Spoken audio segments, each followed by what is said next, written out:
नमस्कार, मैं अंजुला शर्मा नवयुग ज्योतिष चैनल की पाठशाला में आपका स्वागत करती हूँ।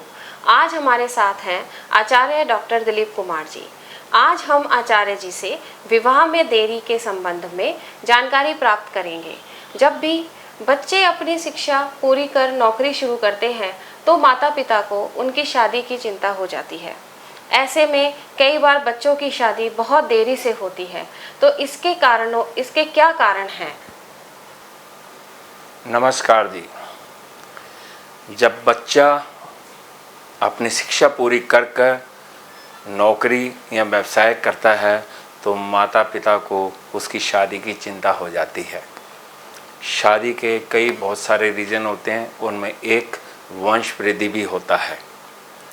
लेकिन यदि बच्चे की कुंडली में सप्तम भाव या सप्तमेश पर शनि का प्रभाव हो तो विवाह देरी से होता है। सप्तम भाव विवाह का होता है। विवाह में शनि का प्रभाव डिले इन मैरिज करता है। इसी प्रकार यदि सप्तमेश अपने से 12वें भाव यानी कि छठे भाव में स्थित हो, जो कि सप्तम भाव का हानि स्थान है, तो विवाह देरी से होता है। शनि मंगल लगन या सप्तम भाव में चाहे एक साथ या अलग अलग बैठे हों तो भी विवाह में देरी होती है।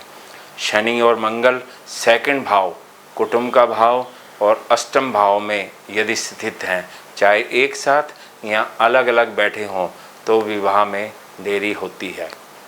शुक्र विवाह का कारक है। शुक्र यदि वक्री हो और पाप पीड़ित हो तो विवाह में देरी होती है। चतुर्थ भाव सुख का भाव है। यदि सुख भाव पर 2 पाप ग्रहों का प्रभाव हो, चाहे वो स्थित हो या उनका दृष्टि संबंध हो, तो विवाह में देरी होती है। इसी प्रकार 12वां भाव शय्या सुख का होता है। यदि शय्या सुख में पाप ग्रह स्थित हो या पाप ग्रहों का प्रभाव हो, लेकिन 3 पाप ग्रहों का प्रभाव होना चाहिए, तो विवाह देरी से होता है। चंद्रमा मन का कारक है। यदि चंद्रमा अस्त हो तो बच्चा विवाह करना पसंद नहीं करता। इसी कारण कई बारी विवाह देरी से होता है।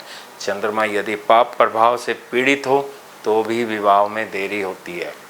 शनि अलगाववादी ग्रह है। शनि यदि कुंडली में अत्यधिक बली हो, बहुत बली हो, तो भी विवाह देरी से होता है। पुरुष की कुंडली में शुक्र विवाह का कारक पीड़ित हो तो विवाह देरी से होता है, या स्त्री की कुंडली में गुरु पीड़ित हो तो विवाह देरी से होता है। लग्नेश का 12वें भाव में स्थित होना, सप्तमेश का अष्टम भाव में स्थित होना या अष्टमेश का सप्तम भाव में स्थित होना भी विवाह में देरी करता है। शनि यदि पंचम भाव में हो तो विवाह तो देरी से होता है, कई बारी विवाह होता भी नहीं है, क्योंकि शनि की तीसरी दृष्टि सप्तम भाव विवाह के घर में होती है। उसकी 7वीं दृष्टि शनि की लाभ भाव में होती है, जो कि इच्छा और मनोपूर्ति का भाव है। 10वीं दृष्टि कुटुंब भाव पर होती है, कुटुंब बनने में देरी होती है। तथा पंचम भाव में शनि यदि स्थित है तो वो प्रेम की भावना मन में उत्पन्न नहीं होने देता, जिसके कारण विवाह में देरी हो जाती है।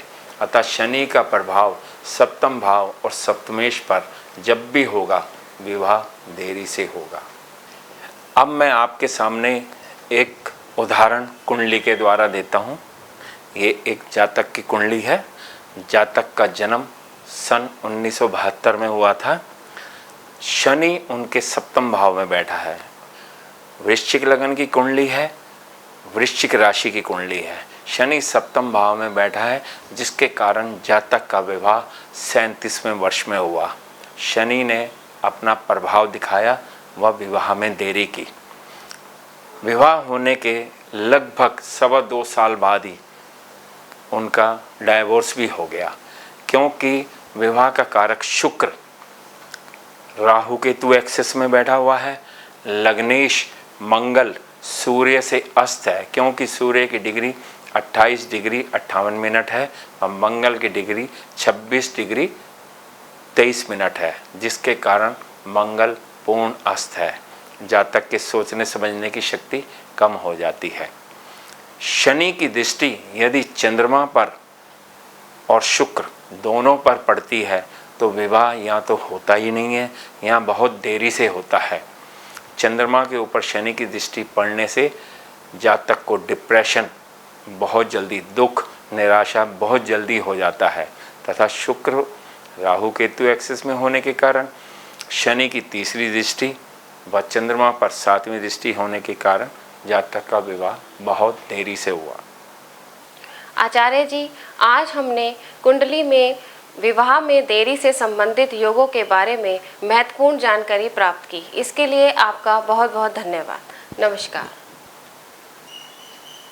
नमस्कार।